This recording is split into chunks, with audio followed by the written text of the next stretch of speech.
Saamarthya Yog PeethTrust. Pranam to everyone. Today I was thinking of human behavior, their reactions to a situation and their actions. There are situations at workplaces, in families, in relationships where we feel cheated or betrayed, which leaves an unpleasant effect on us. And due to all this, we find that our own actions, words, and thoughts become driven by anger and pain. We become spiteful and find ourselves engaged in revengeful thoughts and actions. And then, from my years of association with SamarthGuru, a life-transforming story comes to my mind that's narrated by SamarthGuru in many of his sessions and discourses. Would you like to know which story it is? Well, it's the story of Saint and the Scorpion, which goes like this. Once upon a time, there was a wandering ascetic monk on his way in the range of Himalayas. One beautiful morning on a sunny day, he came across a shallow river, which he had to cross to move further. The moment he was about to enter his feet in the river, he mindfully noticed a scorpion helplessly treading the water and struggling to come out of the river.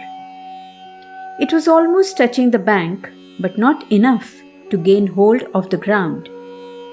The sage knew that the scorpions can't swim, and if he didn't save the scorpion, it would drown. The saint decided to save it. Therefore, the saint carefully picked up the struggling scorpion in his left palm with the intention to place it on the nearby dry land. When the monk was just about to set it down gently on dry land, all of a sudden the scorpion stung his finger and rushed off the palm in rage, landing in the water again. It resumed its struggle to come out of the water. The sage caressed his ailing left hand with his right. His body was in extreme pain, but his mind was calm and composed. Bearing in mind that the scorpion could lose its life, this time the sage used his right hand to lift the scorpion out of river water. However, the scorpion panicked and stung again. Once again, it slipped off the palm and fell in the river water, resuming its struggle to come out. The monk was left with both his hands singed with unbearable pain. But the sage was not the one to give up. He tried to save the scorpion again. This time, he cupped his hands together and lifted the scorpion in one swift movement. Before the scorpion could react, the monk safely dropped it on the dry land. The scorpion disappeared into the pebbles that lay near the bank. The sage felt ecstatic, for he succeeded in carrying out his perseverance and saving the scorpion's life. He thought it was worth the pain. At a distance, oblivious to the sage, a man surprised and shocked had watched the whole episode. He swiftly approached the monk and said, "Pray, can I ask you a question, please?" "Yes, you may," replied the monk. The man said, "First of all, in my opinion, there was no need to save a scorpion. It's good for nothing and does not do well to anybody. Secondly, if you tried to save him out of kindness or compassion, you could have tried simply once.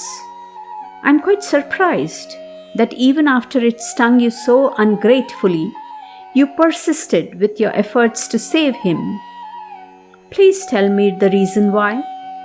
How come you did not just stomp on it after it stung you?" "Oh, that's pretty simple, my dear child," the sage replied gently, rubbing his stung hands against each other. This was a scorpion, a creature whose nature is to sting, to give pain, to panic, and to harm others. It is known for not showing any signs of kindness or compassion. It is supposed to be weak, whereas I am a monk who is supposed to spread unconditional love, kindness, and compassion everywhere. I am supposed to be the strong one with my values and principles, my philosophy and ethics, my lifestyle and practices, my elevated emotional and mental state. I am supposed to cleanse and transform the other individual. Am I right, young man? The young man nodded in agreement.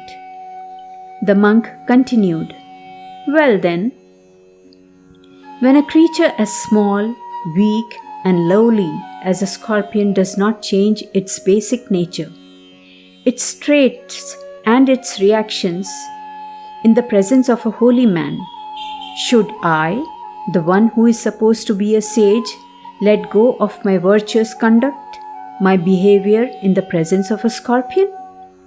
Am I now so helpless to allow a stingy creature to change me, shrug off my principles and virtues? Scorpion did what its basic nature is, and I did what is my basic nature. It retained its behavior, and I, mine. My dharma is to help any creature of any kind, human or animal, and that is what I did."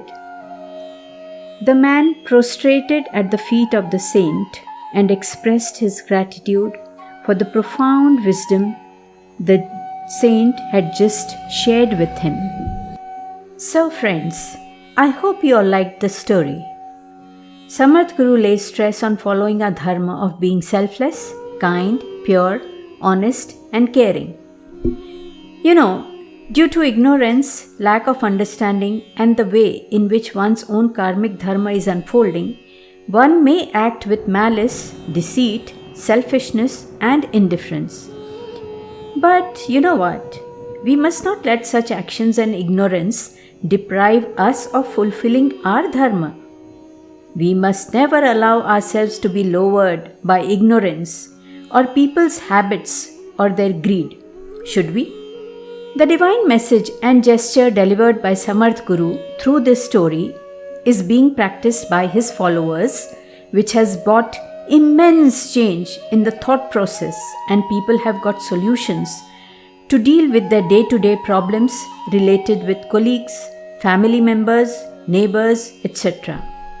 Saamarthya Yoga is a way of living life to the fullest with meaningful purpose.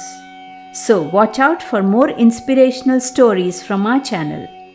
And to support our mission to spread happiness unconditionally, don't you forget to click on like, share, subscribe icons.